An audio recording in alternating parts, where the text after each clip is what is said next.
Shalom, Bapak Ibu dan saudara-saudara yang dikasihi Tuhan, sahabat Bible Study Online CK7 yang dengan setia mengikuti acara kita ini. Bagaimana kabar saudara hari ini? Dan saya berharap bahwa setiap saudara akan tetap semangat untuk belajar dan memahami firman Tuhan yang kita senantiasa baca dan kita dapatkan penjelasan. Dan juga bagi setiap saudara yang diberkati, saya berdoa supaya kita semua juga bisa mengajak teman-teman yang lain untuk bisa mengikuti dan menyaksikan secara setia acara ini. Dan mereka juga bisa mendapatkan berkat pemahaman firman yang baik. Pada hari ini kita akan membahas Yesaya pasal 31 yang diberi judul Tuhanlah Pelindung Sion. Nah, marilah kita hari ini menyiapkan hati kita, membangun keintiman kita dengan Bapa Sorgawi, dan tetap mengatakan sebuah pernyataan, pertolongan itu tetap adalah datang dari Tuhan. Dialah pertolongan kita, dialah penolong kita yang setia. Kami bersyukur Bapa pada saat ini. Kami naikkan pujian kami, syukur kami pada Engkau ya Allah. Pertolongan yang datang dari Engkau Tuhan.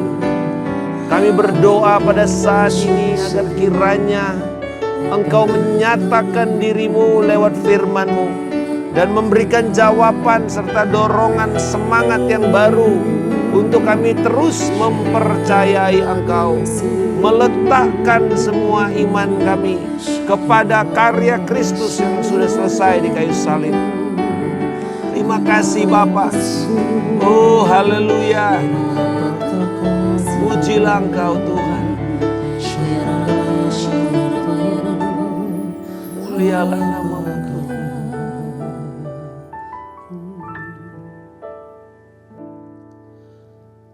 Saat ku dalam kesesakan, yang ku harap hanya Kau Tuhan. Saat badai hidup menerpa, masih ada Tuhan bagiku. Saat semua jalan tertutup, tiada yang sanggup menolong. Saat air mata tercurah, masih ada Tuhan bagiku. Penolongku hanyalah dirimu, penghiburku hanya Engkau Bapa-Ku, selalu menyertai hidupku. Kau Bapa-Ku yang setia.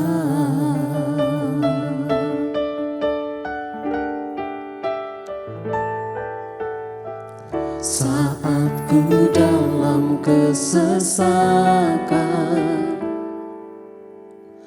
yang ku harap hanya Kau Tuhan. Saat badai hidup menerpa, masih ada Tuhan bagiku. Saat semua jalan tertutup, tiada yang sanggup menolong. Saat air mata tercurah, masih ada Tuhan bagiku. Penolongku hanyalah dirimu,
Bapa-Ku yang setia.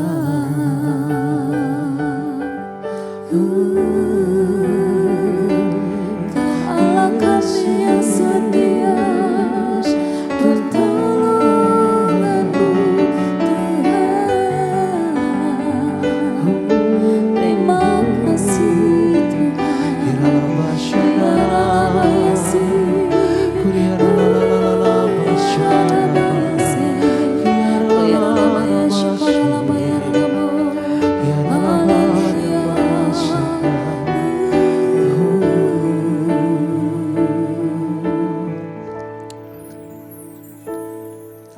Engkau Tuhan yang setia, waktumu selalu yang terbaik. Engkau Tuhan sandaranku, dan ku hanya kan berharap padamu. Satu-satunya yang ku andalkan, satu-satunya yang ku percaya. Engkau sumber kekuatan, sumber pengharapan, sumber kedamaian. Satu-satunya yang ku andalkan,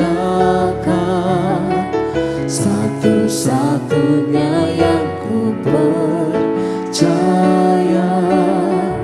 Engkau Tuhan memberkati, Tuhan penyembuhku, Tuhan pemulihku. Satu-satunya yang ku andalkan, satu-satunya yang ku percaya. Engkau sumber kekuatan, sumber pengharapan, sumber kedamaian. Satu-satunya yang ku andalkan, satu-satunya yang ku percaya. Engkau Tuhan memberkati, Tuhan penyembuhku, Tuhan pemulihku. Satu-satunya yang ku andalkan, satu-satunya yang ku percaya. Engkau sumber kekuatan, sumber pengharapan, sumber kedamaian. Satu-satunya yang ku andalkan, satu-satunya yang ku percaya. Engkau Tuhan memberkati, Tuhan penyembuhku, Tuhan pemulihku. Engkau Tuhan memberkati, Tuhan penyembuhku, Tuhan pemulihku. Engkau Tuhan memberkati, Tuhan penyembuhku, Tuhan pemulihku. Sungguh benar bahwa Tuhan itulah yang akan memulihkan setelah Dia melakukan kepada kita apa yang menjadi bagian kita. Dia yang akan melakukan pekerjaannya kepada kita. Nah, saudara-saudara sekalian, kita lanjutkan dengan Yesaya 31 ini. Ini adalah bagian dari nubuatan malapetaka karena dimulai dengan pernyataan hope, Ya, di dalam bahasa Ibrani artinya woe atau celakalah. Gitu. Nah, di sini bilang sungguh celaka orang yang pergi ke Mesir meminta pertolongan, yang mengandalkan kuda, yang percaya kepada keretanya yang banyak dan kepada tentara berkuda yang sangat besar. Lalu di ayat 3, sebab orang Mesir adalah manusia, bukan Allah. Kuda mereka adalah makhluk fana, bukan roh. Jadi itu pesan celaka. Alasannya karena mereka pergi ke Mesir meminta pertolongan, mengandalkan kuda, dan percaya kepada tentara yang banyak, dan juga kepada kekuatan manusia dan semua peralatan-peralatan teknologi manusia. Saudara-saudara, Nabi Yesaya dengan nubuatan ini berusaha membujuk kembali. Jadi ini masih ada kaitannya dengan pasal 30. Masih berusaha membujuk mereka untuk jangan kamu ke sana. Ya, sebelum tahun 701 sebelum Masehi. Jangan percaya kepada Mesir. Nah, saudara, kembali lagi di sini, tidak ada kecaman khusus kepada Raja Hizkia. Jadi bisa saja bukan Raja Hizkia yang menginisiasi permintaan pertolongan. Bisa saja itu adalah pimpinan atau satu pejabat atau duta besar yang berjalan sendirian. Tetapi tentu sebagai raja, bagaimanapun di dalam konteks perjanjian lama, raja itu yang menentukan, memutuskan. Kesalahan raja menjadi kesalahan umat. Dosa raja akan ditanggung oleh umat juga. Itu adalah teologi perjanjian lama. Bagaimanapun lalainya Hizkia atau berontaknya orang-orang yang ada di bawah itu, tetap itu tanggung jawab dari seorang pemimpin. Nah, saudara-saudara, tentu mungkin saja di sini ada penjelasan bahwa Hizkia ini sebagai pemimpin kurang kuat di dalam kepemimpinannya sehingga mengizinkan adanya kecenderungan para penasehat-penasehatnya ini untuk berjalan sendiri. Atau mungkin ada faksi-faksi gitu ya. Ada yang faksi pro Mesir, ada yang faksinya ini mungkin tidak suka dengan Mesir. Atau mungkin ada yang cari jalan lain. Itu mungkin yang terjadi. Ya, di dalam sebuah pemerintahan faksi seperti itu bisa saja ada. Tetapi apa yang dinubuatkan oleh Nabi Yesaya ini seperti satu ratapan akan pilihan yang dibuat oleh kerajaan Yehuda yang memberontak kepada Allah. Dan sudah tahu sebelumnya kalau kita baca nanti di pasal 20 bahwa pada waktu itu juga di peristiwa masa lalu itu juga sudah diberitahukan. Dan di masa kini pun ada satu kesimpulan bahwa pada masa nubuatan disampaikan, Mesir tidak akan maju untuk menyelamatkan Yehuda. Jadi janganlah kamu datang ke sana lagi minta-minta pertolongan. Udah gak bakalan bisa. Dan tampaknya nubuatan ini tergenapi. Saudara kalau nanti baca di Yesaya pasal yang ke-37, tentara Mesir itu datang membela, sepertinya berusaha membela Yehuda di dalam pasal ke-37. Tetapi kemudian Asyur yang dipimpin oleh Sanherib memukul mundur orang Mesir di Eltekeh dan di Timnah. Nah, jadi kita bisa melihat. Lalu kemudian Hizkia ketakutan itu di situ. Pada waktu dia ketakutan, Yesaya datang bernubuat. Dah, saudara perhatikan baik-baik. Di dalam nubuatan Yesaya itu ternyata adalah penggenapan dari nubuatan Yesaya 30. Karena dikatakan, Raja, kamu gak usah takut dengan Sanherib, dengan Raja Asyur. Karena nanti Roh Tuhan akan memperdengarkan suara kepada dia dan membuat dia ketakutan sehingga dia pulang.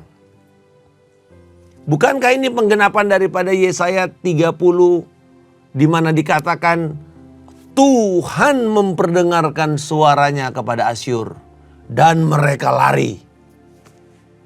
Jadi caranya memang aneh. Cuman seperti kayak suara angin, tapi membuat bangsa Asyur mundur.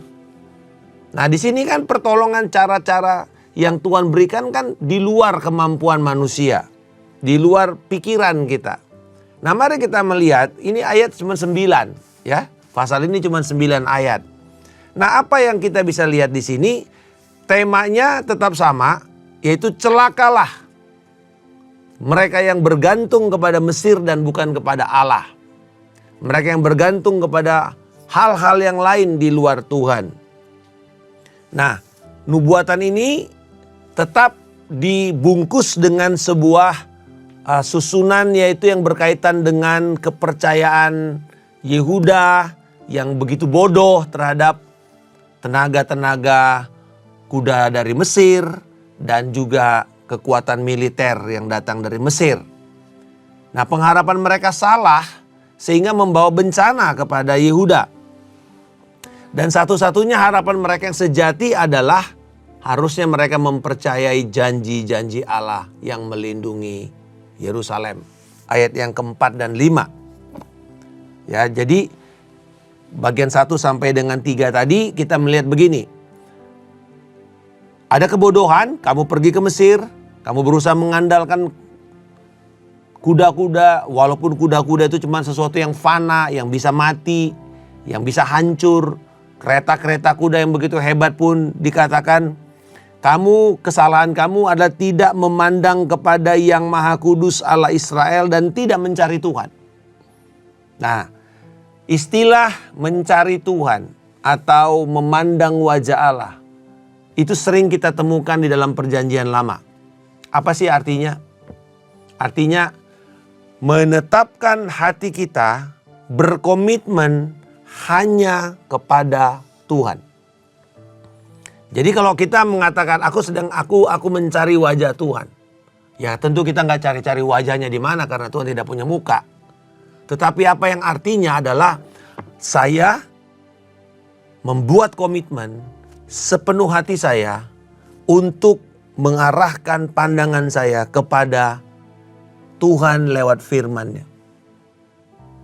Bahwa pertolongan saya tidak datang dari yang lain kecuali datang dari Tuhan. Itu arti kata kamu mencari Tuhan, memandang wajahnya. Dan dikatakan bahwa kalau kamu tidak mengambil keputusan itu, kamu bodoh. Kenapa? Ayat 2 dikatakan karena Dia yang maha bijaksana. Jadi kalau orang yang datang di luar Tuhan berarti kan dia maha bodoh. Karena ini maha bijaksana. Jadi mau pilih yang mana? Tuhan maha bijaksana, Ia akan mendatangkan malapetaka dan tidak menarik firman-Nya. Ia akan bangkit melawan kaum penjahat dan melawan bala bantuan orang lalim. Apabila Tuhan mengacungkan tangannya, tergelincirlah dan jatuhlah semua yang dibantu dan mereka habis binasa bersama-sama. Itu kebodohan orang yang mengandalkan manusia dan segala kekuatan-kekuatan yang ada. Nah, sekarang kita lihat ayat 4 dan 5. Sebab beginilah firman Tuhan kepadaku.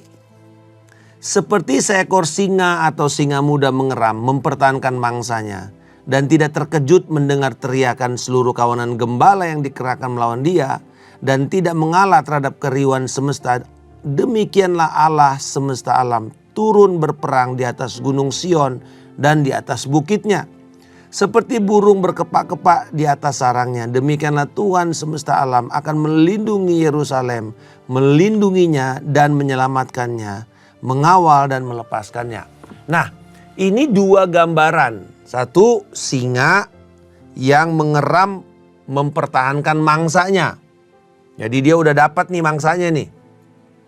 Tetapi dikatakan ada para gembala-gembala, berarti ini yang mangsanya domba ini ya. Gembala-gembala ini datang berusaha untuk memukul. Tapi si singa ini tidak takut. Nah, ini gambaran yang negatif kelihatannya. Tapi ini adalah gambaran Allah ketika dia sedang membela umatnya, walaupun bangsa-bangsa lain akan mengelilingi, Tuhan tidak pernah terintimidasi gitu. Maksudnya pesannya begitu. Jadi kamu gak perlu takut kalau kamu sudah bersama Tuhan, walaupun nanti bangsa sekeliling kamu itu sedang mengepung kamu gak perlu takut. Tuhan yang akan membuat mereka tunggang langgang. Dan ini kan sudah terjadi. Kisah Yehosafat contohnya. Di Yehosafat kita tahu 2 Tawari 22 itu bahwa ketika jumlah tentara itu lebih besar daripada jumlah bangsa Yehuda, tetap mereka bisa lari tunggang langgang. Bahkan mereka bisa mendapatkan pampasan perang di lembah Tekoa itu. Nah, ini sebuah gambaran bahwa outnumbering, jumlah yang besar itu tidak membuat kemudian Tuhan itu menyerah. Itu. Nah, yang kedua, gambaran burung yang berkepak-kepak di atas sarangnya. Ini berbicara mengenai bagaimana seekor induk burung itu selalu akan berusaha menjaga anak-anaknya yang baru atau yang belum bisa terbang atau yang sangat masih rentan di sarang itu. Dan dia akan menjaga, dia akan mengepak-ngepakkan. Artinya dia akan terus mau memberikan sebuah keadaan bahwa jangan macam-macam sama apa yang sedang saya lindungi ini. Dia aktif untuk menjaga dan memelihara serta melindungi. Nah, gambaran ini memperlihatkan bahwa hanya Tuhanlah yang sanggup melindungi Yerusalem. Gitu. Nah, kemudian kalau kamu kembali kepada Tuhan, ya, karena ayat 4 dan 5 tadi, maka kembalilah. Nah, ini satu bujukan kepada bangsa Israel. Kembalilah hai orang Israel. Kembalilah kepada Dia yang sudah kamu tinggalkan jauh-jauh. Sungguh pada hari itu kamu masing-masing akan membuang berhala perak dan berhala emasnya di dalam tanganmu yang penuh dosa.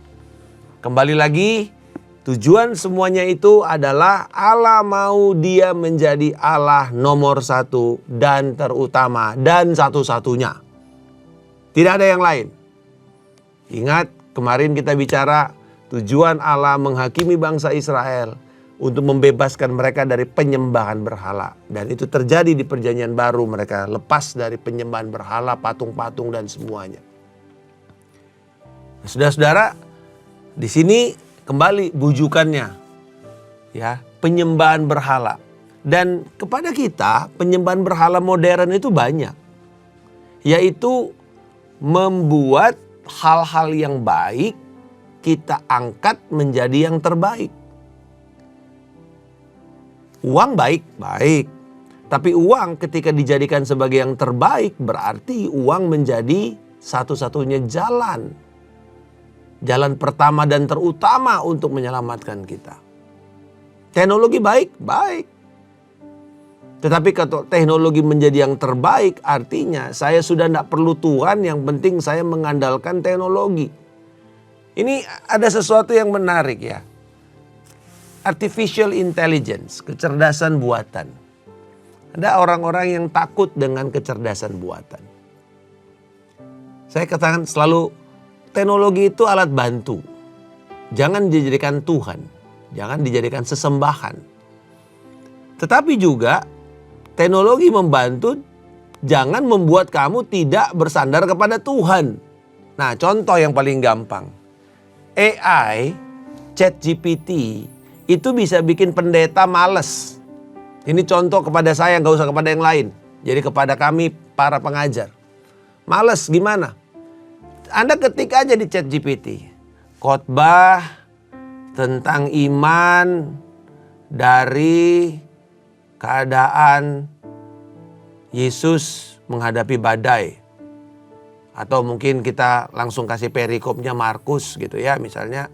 Lalu pembahasannya gaya nyantai. Keluar saudara itu nanti outline khotbah. Plus semuanya contoh-contoh. Tinggal baca. Pertanyaannya, apakah itu hasil pergumulan kita dengan Tuhan? Apakah itu hasil pergumulan kita dengan firman? Enggak. Kita bisa baca dan kita bisa khotbah, orang bilang, wow, keren lu. Nah, ini jebakan. Ini perangkap. Alat bantu tetapi menjadi bantuan utama. Menjadi sumber. Kita nggak perlu lagi tanya Tuhan. Nggak perlu lagi bergumul. Nggak perlu lagi mencari. Nggak perlu lagi berusaha, belajar, memikirkan, memeras pikiran kita. Nggak perlu lagi. Jadi akhirnya hanya menjadi sebuah hal yang baik, tapi tidak akan mengubah hidup. Nah, saudara-saudara, di sini yang Tuhan mengatakan hati-hati. Kamu kembali punya hati yang benar, pandang kepada Tuhan. Ya, Tuhan pasti berjanji menolong kita. Tapi kita harus tahu betul-betul bersandar kepada Dia. Dimulai dengan tadi, memandang wajahnya, mencari Dia. Bukan cuma sekedar mencari bantuan yang lain. Nah, apa prinsip yang kita bisa belajar tentang Tuhan di sini? Apa prinsip kebenaran yang kita bisa belajar? Pesan singkat ini selama krisis yang dihadapi oleh Yehuda dengan Asyur, ya, yang sedang menyerang mereka, kembali mengulangi tema dari pasal 30. Pesan ini menegaskan bahwa adalah hal yang bodoh dan berdosa, bukan cuma bodoh, tapi berdosa, untuk bergantung kepada kekuatan manusia membebaskan kita dari masalah-masalah kita, ya, demi membebaskan kita dari masalah-masalah kita. Jadi rencana manusia untuk merekayasa keadaan atau memanipulasi sebuah keadaan, bahkan sampai pada level di sini nih level negara, ya, memanipulasi sebuah keadaan negara pasti akan gagal. Ya, sama seperti upaya individu pribadi lepas pribadi yang berusaha untuk menentukan masa depan mereka tanpa berkonsultasi dengan Tuhan, tanpa berkonsultasi dengan firman Tuhan, pasti berakhir dengan frustrasi. Tuhan sudah menyediakan ini, Tuhan sudah menyediakan rohnya, Tuhan menyediakan kepada kita komunikasi lewat doa. Tapi kalau kita semua abaikan itu dan hanya mengatakan, ini kan hidup saya, aku yang tahu apa yang harus aku lakukan. Tanpa berkonsultasi kepada Tuhan, saudara memilih pasangan hidup saudara sendiri tanpa pernah tanya apakah standar itu baik atau tidak, apakah benar atau tidak, berkenan atau tidak, akan berakhir dengan frustrasi. Padahal Tuhan mengatakan, datang pada saya. Jadi hal yang bodoh dan berdosa kalau kita bersandar kepada manusia. Yang kedua, ya, bahwa menaruh kepercayaan pada banyaknya kuda, pasukan besar, tentara-tentara yang mungkin hebat dan ganas. Sepertinya ini solusi yang baik pada waktu kita sedang mengalami krisis di mana jumlah kita sedikit. Kita kalah jumlah. Tetapi ini adalah salah satu cara penafsiran tempur yang salah. Ya, salah satu cara penafsiran ilmu tempur yang salah. Karena di dalam ilmu tempur tidak perlu harus banyak kekuatan sekarang ini untuk dulu dan sekarang sama saja. Untuk kemudian menjadikan jaminan menang. Nggak bisa begitu. Karena bukan siapa yang lebih kuat.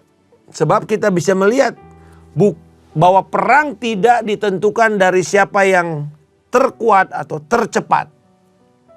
Perjanjian lama ini sudah memberikan begitu banyak bukti bahwa kalau Tuhan yang bertanggung jawab di dalam umat Tuhan itu, Dia yang akan memutuskan siapa yang akan memenangkan pertempuran. Siapa yang benar-benar mengandalkan Tuhan, maka disitulah mereka akan menang. Karena ada pilihan, Anda mau mengandalkan manusia, mengandalkan dewa buatan manusia yaitu teknologi, atau saudara mengandalkan Tuhan. Keputusan ini tidak bisa diganggu-gugat. Dan kita sudah lihat buktinya. Tentara kecil Gideon, 300 lawan 30.000 atau bahkan 300.000. Kalah habis-habisan. Di dalam Hakim-Hakim pasal yang ke-7, Daud ketika dia melawan Goliat, kita tahu kisah ini yang luar biasa. Ya, di dalam 1 Samuel 17. Jadi strategi manusia yang paling bijaksana pun tidak akan sanggup untuk mengalahkan hikmat Allah. Dan Tuhan menyukai orang yang mencari bantuan dari Tuhan itu sendiri. Tuhan senang untuk mencari orang yang mencari wajahnya untuk pertolongan. Dan ini bisa kita lihat bahkan satu kali di dalam perang Yom Kippur, di mana Golda Meir terjepit, diserang dari Mesir, diserang dari utara, dari Lebanon, Damaskus. Mereka sudah terjepit dan sudah hampir kalah. Tapi dalam waktu 1 hari, Tuhan bisa rubah semuanya, berbalik saudara. Mesir pulang kembali ke wilayah mereka. Yang di utara ditarik kembali ke daerah Golan. Ini kejadian yang dalam perang modern, di mana jumlah pasukan Israel yang begitu kecil kalah pula lagi, habis-habisan dibombardir pada waktu itu. Dan tank-tank mereka tidak lebih hebat daripada tank-tank yang dapat bantuan dari Rusia pada waktu itu untuk negara-negara seperti Damaskus, Lebanon dan juga Mesir. Tetapi Tuhan bisa lakukan dengan luar biasa. Yang perang 6 hari itu segala sesuatu bisa berubah. Apakah itu juga karena kekuatan manusia, strategi? Tidak. Justru di situ dikatakan bahwa para pemikir-pemikir militer Israel sedang mengalami keadaan yang paling terpuruk. Tetapi kita tahu Tuhan bisa lakukan sesuatu. Nah, di sini kita belajar bahwa tidak tergantung seberapa kuat, tetapi bagaimana kita bersandar kepada Tuhan. Dan yang terakhir kita belajar bahwa anugerah ilahi. Nah, ini berkali-kali kita melihat bahwa anugerah ilahi ini menjadi intervensi Allah kepada bangsa Israel. Dan ini gak bisa dijelaskan secara akal pikiran. Bagaimana rencananya dan tujuannya gak bisa saudara. Intervensi Allah kepada bangsa Israel ini seringkali kelihatannya tidak rasional. Tetapi ini adalah respons yang tepat. Bahwa ketika kita terjepit, kita berseru kepada Tuhan, kita membereskan hati kita pastikan bahwa kita bertobat dan berbalik, Tuhan akan datang. Tuhan akan melaksanakan kehendaknya dengan murah hati. Ya, ini kita perlu cuman sadar, merendahkan hati kita, bertobat, dan biarkan Tuhan bekerja. Kita melihat bagaimana Tuhan bisa hanya pakai suaranya aja orang lari kok. Kita tahu di dalam lembah pujian orang-orang cuma nyanyi, pakai pukul rebana, musuh tunggang langgang. Apakah ada penjelasan rasional? Tidak ada di sini. Tetapi itu adalah Tuhan. Dan semua itu proses yang kita bisa lakukan. Dan sebenarnya Yehuda sudah mengerti ini berulang-ulang. Tetapi kembali lagi, seringkali kita tergoda untuk melihat yang kelihatan, yang sudah di depan mata kita, yang siap untuk kita andalkan. Dan kita gagal melihat Tuhan yang sebenarnya sudah tersedia kepada kita kapanpun, bila kita mau merendahkan hati kita. Jadi artinya pada akhirnya pertempuran kita adalah bagaimana kita mau merendahkan hati kita, menghargai anugerah Tuhan, dan kemudian kita percaya kepada Dia.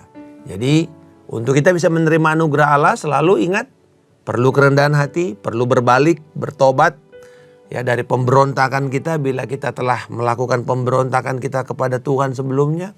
Lalu kemudian kita menolak untuk mengandalkan sumber-sumber kepercayaan yang menggantikan Tuhan. Apakah itu berhala emas, kuasa kegelapan, aliansi dengan bangsa lain, dengan kekuatan teknologi, dan semata-mata kekuatan materi saja. Dan kemudian yang ketiga, marilah kita percaya kepada Tuhan dan mengikuti langkah-langkahnya dan mengizinkan Dia bekerja. Maka Tuhan yang lebih melihat kepada respons kita, lebih melihat kepada bagaimana kita bersikap, maka kemudian Dia yang adalah batu karang yang pasti itu, Yesus Kristus, akan turun dan menyatakan dirinya. Kiranya melalui pelajaran hari ini, setiap kita semakin dikuatkan untuk menolak apapun yang menjadi andalan yang utama dan pertama selain Tuhan Yesus Kristus yang kita sembah dan yang telah menyelamatkan kita. Kiranya Tuhan Yesus Kristus memberkati setiap saudara. Selamat belajar firman. Tuhan Yesus memberkati. Shalom.